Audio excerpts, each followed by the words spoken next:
This podcast is part of the Deluxe Edition Network. To find other great shows on the network, head over to deluxeeditionnetwork.com. That's deluxeeditionnetwork.com.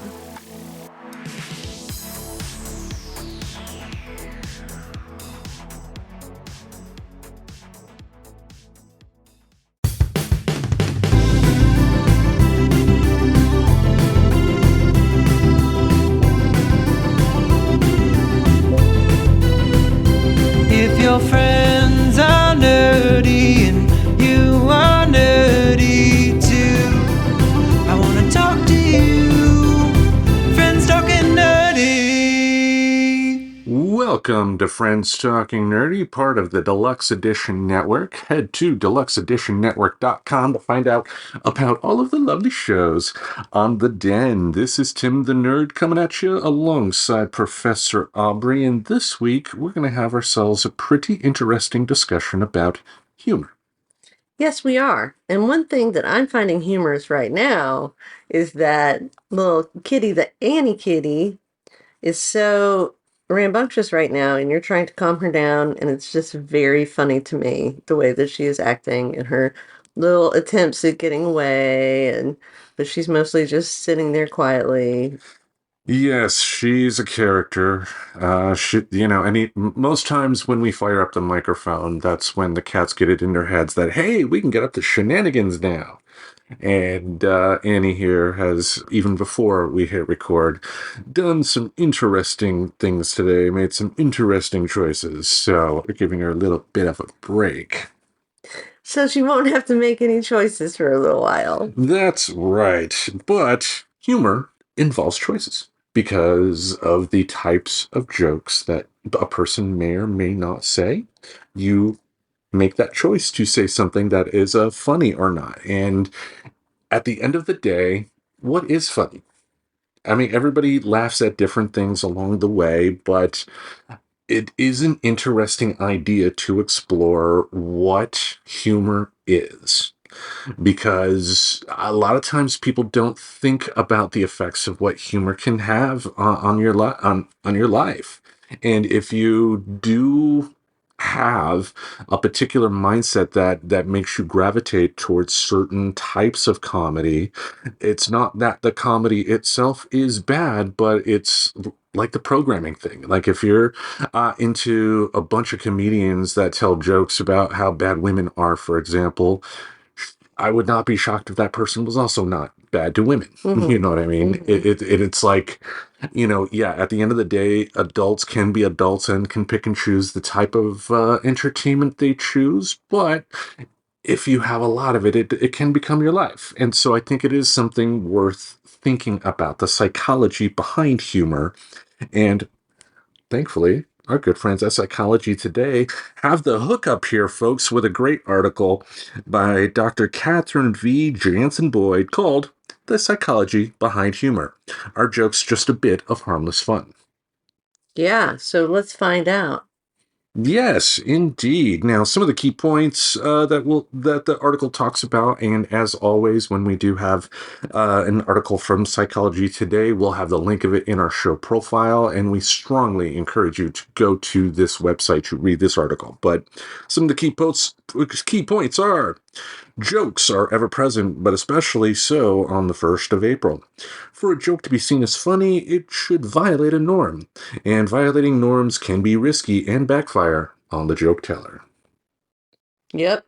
Yeah, I mean, we do hear a lot of talk these days about, what comedians, for instance, should say. Right, sort of what the contours of social responsibility for performers is. I think in general that is something our society is struggling with, is to what extent do people have to reflect the same things, that sort of homogenization of individuals and not accepting that there are individual choices and ways of being that you're just going to disagree with. Exactly. And I think this article here is kind of a great little entry point into this. So how about you dive into the first point? Okay, the first point is what makes something funny? This is $1,000,000 question, and one that is not easily answered. First, it is worth noting that people have different opinions about what is humorous. It is influenced by the context, the culture, and subjective perspectives, meaning that it is not consistent across populations. However, there are aspects of jokes that may determine more broadly if they are funny. So there are aspects of jokes that may determine whether they're funny. If a joke is violating a norm or rule of some kind, it is more likely to be perceived as funny. Such violations need to be benign, as they can otherwise be perceived to be unpleasant or even revolting. What determines whether it's benign is linked to how bad something is and how far removed we are from it.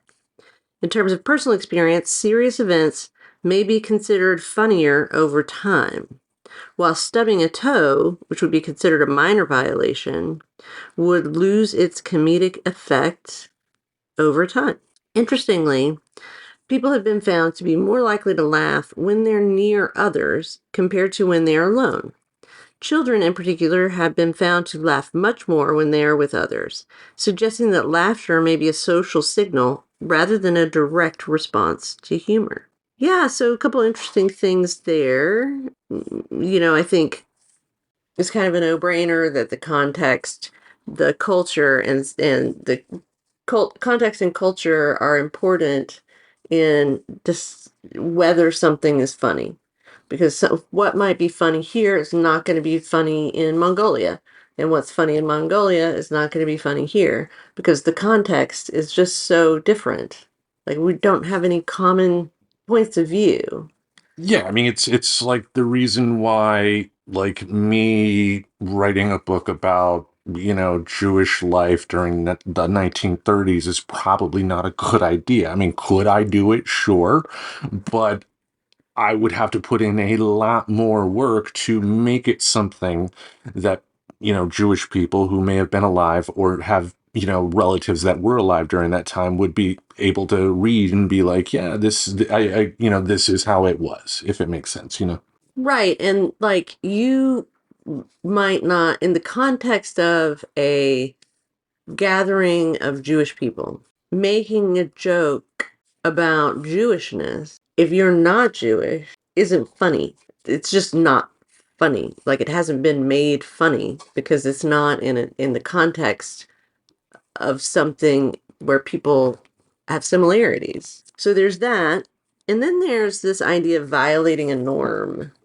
And, the idea that the more outrageous something is, the funnier it could be. And for me, I'm okay with that. I'm okay with violating a norm. That's fine. What I don't like to see is people who violate norms by interrogating people's character that don't have the same amount of power as them. Punching down compared to punching up. Exactly. Like, one example I know of violating a norm comes from the Dick Van Dyke Show. Mm.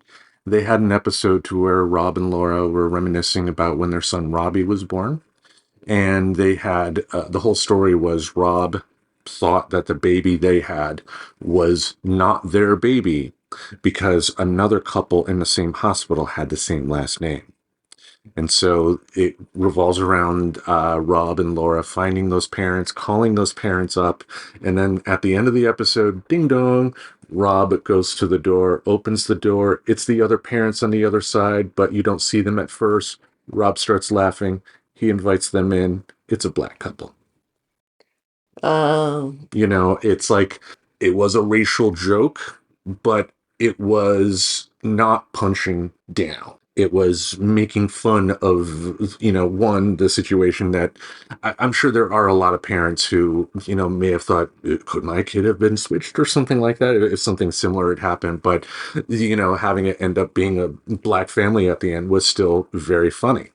So like, violating a norm, like it as we said, it does boil down to the intention behind the joke. I mean, I think there's a reason why, like South Park, even though it's problematic, for the most part, South Park throughout the years have not really punched down. They, in some cases, they have, and and that's on them to deal with the repercussions of that, I guess. But I think people, I think violating a norm, quote unquote, can also make changes down the road too, in terms of how people perceive others. But another thing that It reminds me of the George Carlin bit about the words you can't say on the radio or words you can't say on television. yeah, the shit, piss, cocksucker. No, oh, I forgot all seven, but the last one was tits. Okay. Yeah, so it's just about taboo words. And so it is violating all of those taboos for the sake of doing so because it is funny to do so. Yes. But I think to your point too, like, people that do tend to just throw out those words that are meant to get the shock reaction don't necessarily, they may get a short term laugh, like looking at Andrew Dice Clay. For a while, he was one of the biggest comedians ever. And while he's still very much performing comedy, he's not touring arenas anymore. Yeah. Yeah, I mean, he has a very small, specific audience.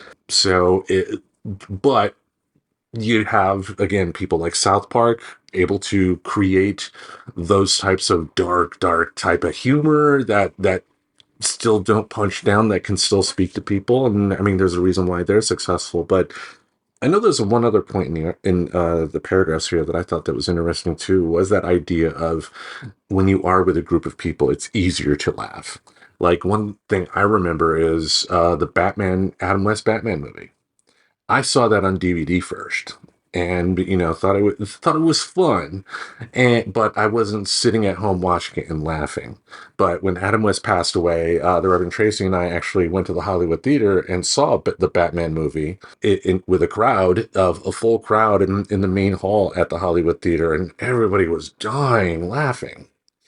And that's not the first comedy movie that I've been to that's been like that, to where you have a whole group of people that were laughing their asses off, that ordinarily would not necessarily do that, and that is an interesting phenomenon. Yeah, and I find myself too spending time with other people being more jolly than time by yourself. Like, I think that's typical, that you share laughter with others. Whereas if you're by yourself, I mean, I laugh when I'm by myself for sure. Oh, I do too. I'm not saying I don't, but if there is a big, like, if it's a movie, for instance, and the theater's packed, I'm probably going to be laughing a little bit harder than I would otherwise. Like, take the South Park movie. I mean, when I first saw it, was a crowded theater, everybody laughing their asses off and having a good time. When we saw it on the 25th anniversary, there were us and maybe three other groups of people that were there, and we all just sat there. I mean, granted, 25-year-old movie, I have to assume that everybody in that theater probably has seen that movie multiple times, but I do suspect that if there had been more people in that theater, the laughs would have been louder. Yeah, and it was supposed to be a sing-along, but of course no one was singing along. Everybody was embarrassed. Yeah, but if everybody had been there singing along, it would have been a sing-along, which would have been fun. Yeah. So you people that chose not to go, you're jerks. Yeah, man. All right. Do you want me to go to the next point? Yeah, next point, please. All right. Not just for fun. Jokes and laughter may seem frivolous, but can, in fact, serve social functions like managing strong emotions such as embarrassment and showing affiliation. Humor can also be used to cope in work environments. For example, studies have found that there is a meaningful function of humor in healthcare settings. It can have a beneficial effect on patient-carer interaction as it strengthens the connection between the two and eases stressful symptoms linked to end-of-life care among palliative care nursing professionals. Humor can also function as a facilitator in insight problem solving. The rationale for this relates to attentional processes in that humor relieves stress. By doing so, it dilutes the degree of attention being devoted to the problem and in turn stimulates the problem solver's peripheral focus, destabilizing perceptual and thought patterns, thus helping people to change their perspective to restructure the problem. I can definitely relate to the part where you do something embarrassing and then you make a quick joke, and that kind of makes that embarrassment go away because everybody can have a quick laugh. Someone who can, tall people tend to be more clumsy in a lot of ways. So it's something I've definitely learned to embrace over the years, self-deprecation and whatnot. Sometimes that can go a little too far, but I definitely understand the idea of, humor kind of being a way to relieve some of the stress because embarrassment sucks. Yeah, for sure, embarrassment sucks. So I think the part about it being helpful for problem solving, insight problem solving, this idea that you need to be able to look at problems from multiple perspectives and new perspectives in order to change, in order to find new solutions. It's like when you're hitting your head in the wall over and over again, trying the same things, it's not working. You still have the problem. If there's something funny that happens around that problem, that can change the way that you think about it and how you might want to approach it. It's cool to hear, like, yes, that has a actual psychological basis. Not much more I think we can really say about that unless you had any other thoughts. If you do not, how about you dive into the last point? Okay, the last point is humor can be risky because jokes can be misunderstood in cross-cultural settings. It's been suggested that they should be used cautiously, especially if used in political or diplomatic settings. Couple this with the fact that humor requires a violation and it can be a risky tactic, especially as perceptions of appropriateness are subjective. Risky jokes may also be seen differently by people over time. This is something research has not really explored. For example, in 2021, David Letterman faced backlash for an interview he conducted with Lindsay Lohan in 2013. At the time, the audience had laughed at his repeated questions about her going to rehab. However, 8 years later, his comments were seen as offensive. Possibly this means that risky jokes made by companies or individuals for April Fool's Day can cause the teller to lose status, raising some questions about whether it's good PR to engage in joke telling, even if it is for April Fools. The fact that humor can generate valuable results when integrated into daily life means telling jokes and making people smile or laugh can have a positive impact, though it is important to ensure that any violations made are not significant enough to damage your future reputation. Oh man, I think immediately of that woman who, well, it wasn't a joke, it wasn't good. The woman who was in England traveling to Africa made a tweet stating, "Oh, I'm going to Africa, hope I don't get AIDS. Oh, wait, I'm white." Something along those lines. I'm paraphrasing, but it was as just blunt and stupid as that. She tweeted that, got on the plane, and by the time she got to her location in Africa, she had already lost her job. Wow. You got to be careful about the humor that you use in daily life. You don't want to be that jackass who, hurts some of these feelings and then says, well, it was just a joke. Okay, it may have just been a joke. It may not have been your intention to hurt somebody, but you did. Sure. And, ultimately people got to get to the point where they take responsibility for that. And they did bring up the David Letterman thing. And I know David Letterman, I remember this incident, and Dave did come out and publicly apologize to Lindsay Lohan for what he said. If a person is alive, like David Letterman, like any person in his position, if they do something that really puts your foot in your mouth, even if it was accepted at, in one particular era, because it is not in another particular era, I think, he did the right thing by apologizing, by acknowledging that, yeah, I shouldn't have done that. Yeah. It was punching down. I mean, it's like we know the basics of the Lindsay Lohan story, and it's sad. It sounds like she's making a bit of a comeback right now. Thank goodness for that. She's actually making Freaky Friday too with Jamie Lee Curtis. Hey. So, good for her on that particular part. You have to be careful. And also too, I think the era of social media has made people think it's okay to put every thought that's in their head out there for the world to see. And that is just not true. I think people should be much, much, much more guarded about what they post on social media. Yeah. And I think that by doing that, and I have really been on a social media diet, and I know that you have too, Tim. And part of that is the lack of stress thinking about what I just said and how people might react to it. Yeah, I mean, like, you don't even have to take humor. You can take politics as well. Like, do you have to be that person? Do you have to be that person that's edgy, especially if you just work a regular 9 to 5 working, minimum wage or something like that? If you, I mean, like there have been plenty of people that have lost their, jobs in Hollywood over a joke. Do you think you working at a McDonald's part-time are immune to not losing your job if something you say on social media blows up and people find out where you work? I mean, you're going to lose your job. You got to be careful out there, and just people don't think about it. And I've been guilty of it plenty of times on social media in the past of just, people want to think of it like it's their diary, and it's not. It's essentially these companies taking your information and selling it. Why would you want to put that out there too? Right. You know? Yeah. And so my relationship to social media has changed, the things I'm exposed to have also shifted. And I feel like I'm better able to act with compassion. Like, I think part of being humorous and not punching down is compassion. Like, why would you attack someone with less power than you? That indicates there's something wrong with you.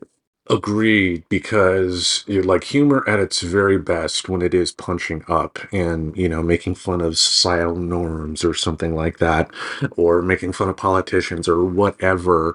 Like, that can open people's minds. Even the darkest of humor can be used in the most positive ways if the intention is to make good out there. But, like if, like in Andrew Dice Clay, you're going to be, making fun of women, making fun of minorities, maybe the jokes he says can be humorous and laugh. I've heard his stuff. There have been plenty of things of his that I've laughed at. Doesn't make what he says right. I mean, he's his own person. He's made his money, I guess, but there's still a responsibility for people, whether it be trained professionals like a comedian or an entertainer of some sort, to the average person. You got to have responsibility, and also to, yeah, like if you do want to be edgy, stand behind what you say, but be humble when you finally open your eyes, I guess. I don't know. Like Hank Azaria with Apu. Right. Simpsons. Yeah. Like for the longest time, he fought against it until he took the time to internalize that, yeah, maybe me as a white guy doing this voice is not the best thing. Yeah. And then he made changes. Yep. And that, like I said, comes from perhaps him growing in compassion for people who come to this country as first generation immigrants and are trying to make their way in the world. Like, as compared to him, that's punching down.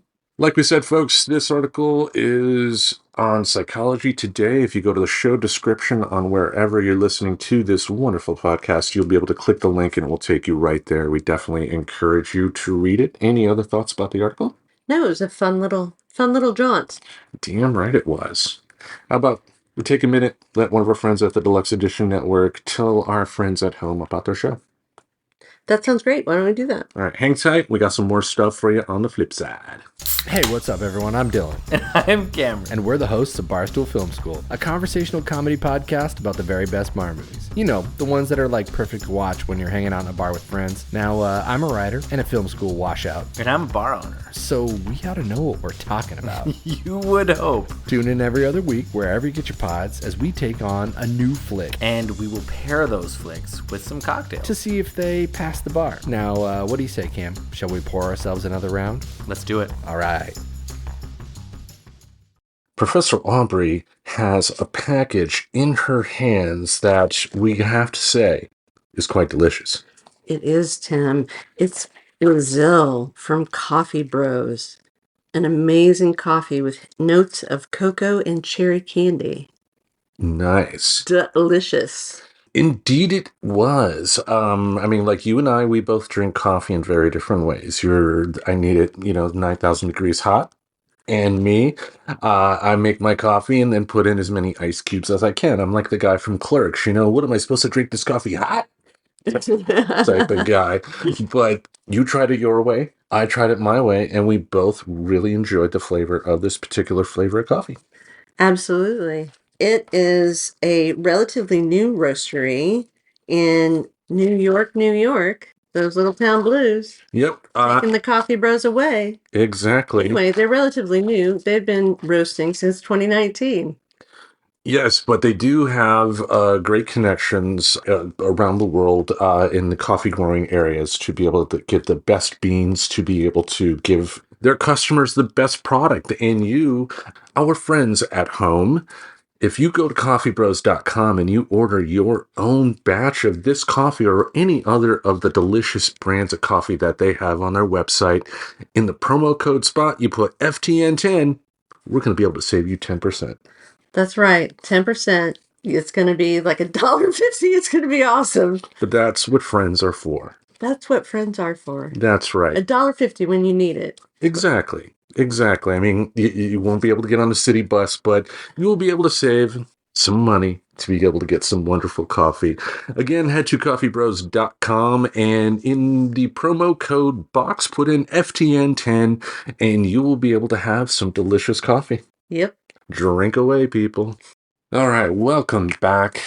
We are about a day away from the most impactful news this country has seen pretty much since its start. President Biden has dropped out of the Democratic race, endorsing Kamala Harris. As we record this, she has not officially become the nominee as of yet, but every single person that could have legitimately have been a contender for her in an open convention type, a broker convention type of setting has already come out and endorsed her. And according to the AP, most of the delegates that were for Biden are, behind her anyway.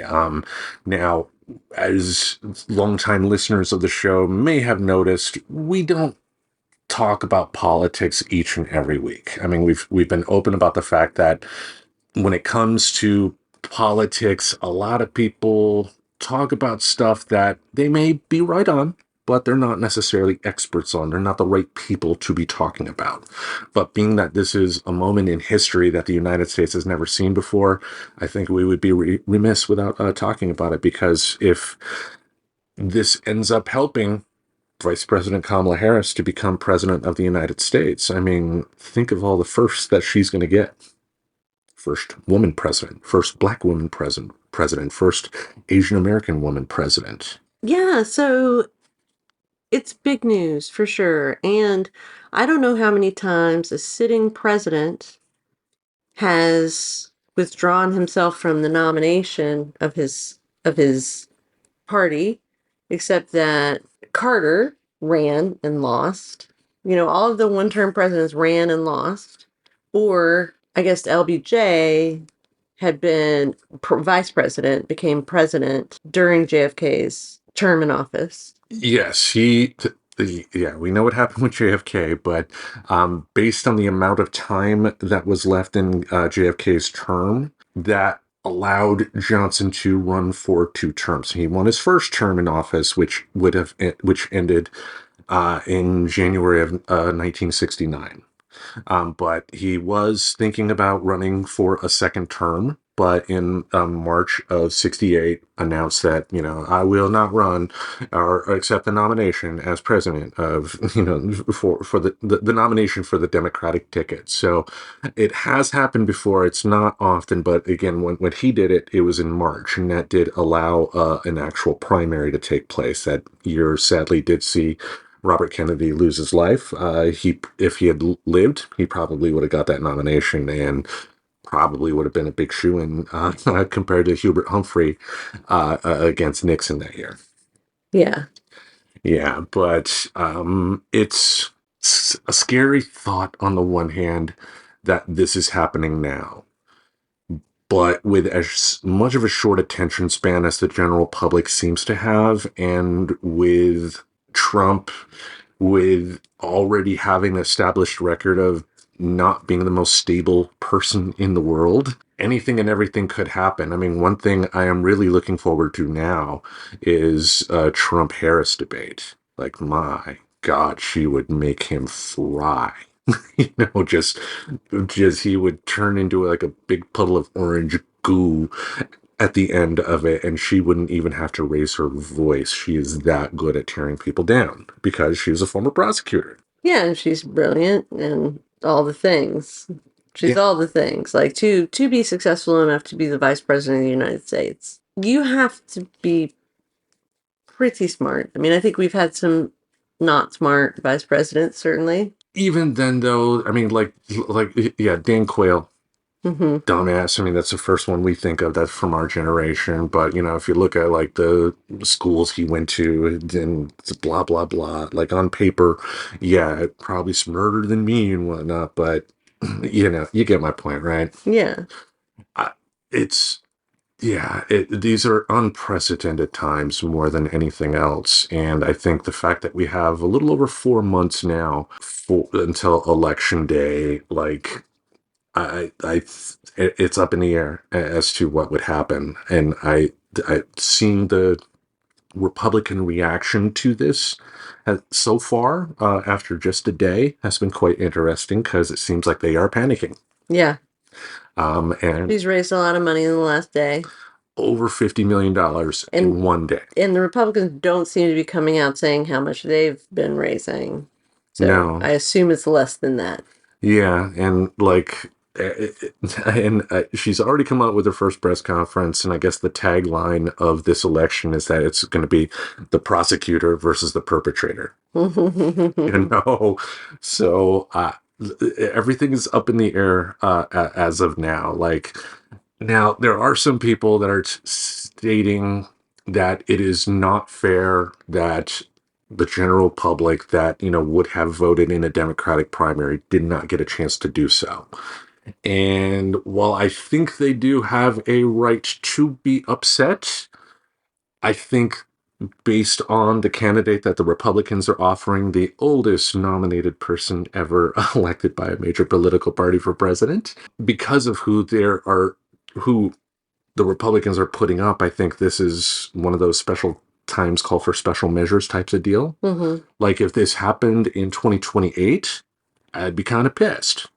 If this becomes like the norm, to where, because basically, Biden could have, even though the money that Biden collected for his campaign, Kamala would have been the only one legally that would have been able to touch it as well.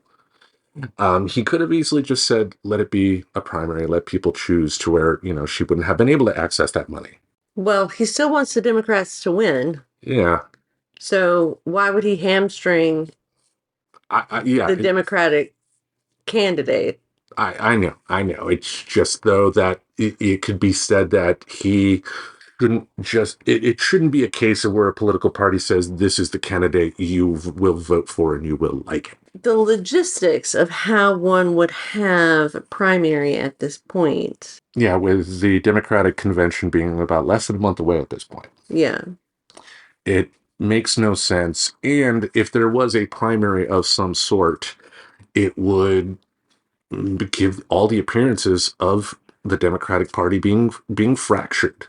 And if you were one of those quote unquote independent voters out there, the ones who could go either way, and you're looking at this, I could see to where if it were a primary situation, everybody fighting, all the way until August, I could see where somebody would say, maybe I don't know if I'm comfortable voting for them. But, at the end of the day, I think this was the right decision. Like, I mean, I've been open on the show before that if Biden had stayed in the race until election day, I would have voted for him no matter what. But I wasn't excited. I was not excited for him because the age. I'm sorry. I think if he had been nominated and elected at age 81, I mean, in theory, could have possibly lived to 85, to finish out the term. But the average person, I believe, the average age of people passing away is like, what, 78? Yeah. So anything could happen. And and I think people being hesitant about supporting Biden because of his age, I think was a very real concern. But the fact that the Democratic Party did finally own up to that and say, you know what, people, you're right, I think should be commended. It's something that the Republicans should have done in 2016 and in 2020, and in 2024, but they didn't. They just let madness happen, because, well, he's one of us. We got to support him no matter what. No, that's not how this politics stuff is supposed to work. These people are supposed to work for us. It's not a, it's not a team. It's not a team. Well, it's the biggest team sport there is. It is a team. There are two parties. The parties fight each other. It's all a big game. It's all just a political game. Yeah, and there was not necessarily a good old days to where ever. No, there was a worse old day.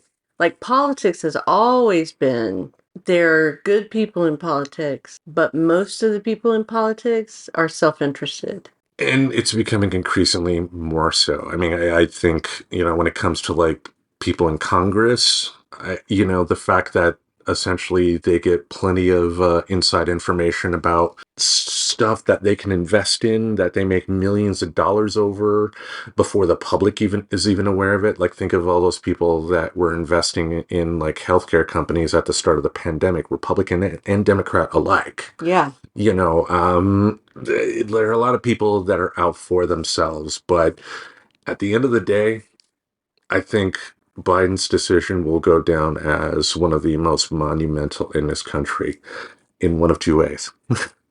One, if Kamala wins, this will be viewed as one of the most selfless decisions a president has made probably ever. And if there are historians out there that could say different, feel free to throw examples my way. But this is pretty. I'm thinking Lincoln maybe is a higher. In terms of a decision. Yeah, he decided to start the Civil War. Well, okay. A personal choice like this, though, to where like Biden could have gone on, but he made a selfless decision in this particular case.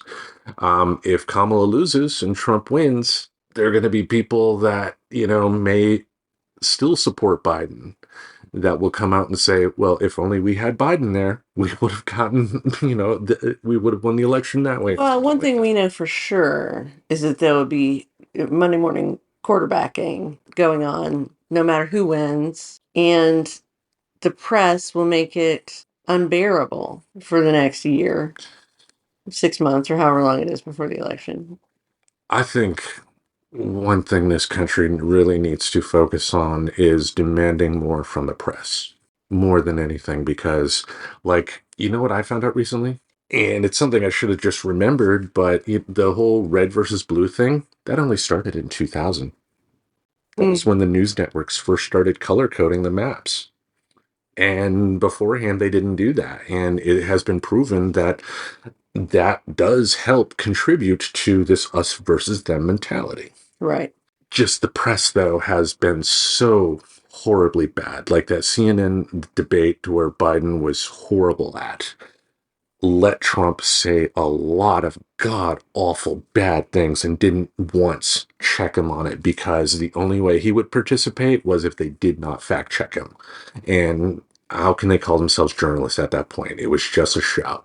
Yeah, it was just a dog and pony show. Bring out your dog. Yeah, I would rather watch Triumph the Insult Comic Dog at the Westminster again compared to that any day, because there was no pretense of a real debate. I mean, when you have a political candidate suggesting that Democrats are for killing live babies post-birth abortion, like, and that is not challenged, like it's a joke, a joke. It's really terrifying. Like in a lot of ways it's like I would almost want to see like news people have to achieve something like a doctor would and be licensed, and if they do something that breaches the code of ethics or something like that, they would lose that license and not be able to be reporters anymore, because this is not a business like making aluminum siding for houses. This is something that if used irresponsibly, as we have seen the media be over many years, it can lead to bad things. I mean, it's like And the conglomeration, so that there's really just one point of view that is presented. There's this sort of mainstream point of view that is presented. It almost becomes like a monopoly by those points of view. And monopolies are bad. So we should stop that from happening by propping up the press, I think, by having government sponsored or government paid for television, like public broadcasting. it's just when you have people have the ability to have a podcast, for instance, or a radio show or something like that, like one of the common things about NPR is that it's like government propaganda. Yeah, I mean, anybody that listens to NPR can tell you that that is not the case. I was just going to say, like, I get it, but I guess the people I'm talking about are the people who are influenceable, not the people who are going to say, that's bad, no matter whether it's bad or good. So I'm talking about the people who actually want information. And I think the government has a role to play when there's monopolizing happening in breaking up those monopolies, making the companies smaller so that the huge company can't outcompete everyone. And they need to be doing the same thing with Amazon. Like, that is what's happening in this country. Power, money is all being consolidated. And the government has the power to stop that from happening. But the people paying the politicians are the ones like your Jeff Bezoses. Yeah. Yeah. So who knows what'll happen here, folks, but it was definitely monumental news, something that this country has never seen at this late of stage before, and I highly doubt it's something that's going to become a regular occurrence or anything like that, but it was something I feel we definitely needed to talk about. Yeah, it feels historic, and every Democrat I've talked to has been really excited about it. That's what I've seen from people online too. And, just knowing, because like as I've said before, I lived in California for a decade. And during that decade, Kamala Harris was the attorney general there for most of that time. So, she's been a fixture in my life since that particular point. And as an orator, I guess, I think she does have that ability to be able to connect with people. People may point out that, yeah, she tried to run for president in 2019 and did not succeed. Not everybody does, right? I mean, that doesn't mean that, given another chance, and this is her other chance, that people wouldn't, take advantage of that, because 2019 is not 2024 and people can and do change. And it just, everything is up in the air right now. Wow. Like, we've grown up in some unprecedented times. Like, this is just insane in a lot of ways, the amount of stuff we've experienced historically during such a short period of time, relative short period of time. Yeah, although I don't know if everybody doesn't start feeling that way eventually. Yeah, but how many people have 9/11s in their lives, but yeah. Anyway, Pandemics. But things do end up going in cycles, though, because a president saying they're not going to run for re-election happened in '68. It's happening again. It's in cycles, So we'll see what happens, and when we get some word come November time, we'll, I'm sure, talk about the election up or down. That could be an interesting show. It could be a very happy show. It could be a show where we're just saying fuck a lot. Yeah, you never know. So tune in after the election to find out who won. Exactly. But anything else you wanted to talk about before we wrap things up? No, I think that's it. Okay, wow. Breaking out the Southern Belle voice there. I think that's it, my stars. My stars goddess. All right, so for Scarlett O'Hara here, each Monday we'll have something in this podcasting space to entertain your ear holes. Until we meet again, we bid you adieu. Goodbye. Frankly, my dear, I don't give a damn. Subscribe to Friends Talking Nerdy On YouTube Music, Apple Podcasts, Spotify, or wherever you listen to podcasts. Goodbye, darling.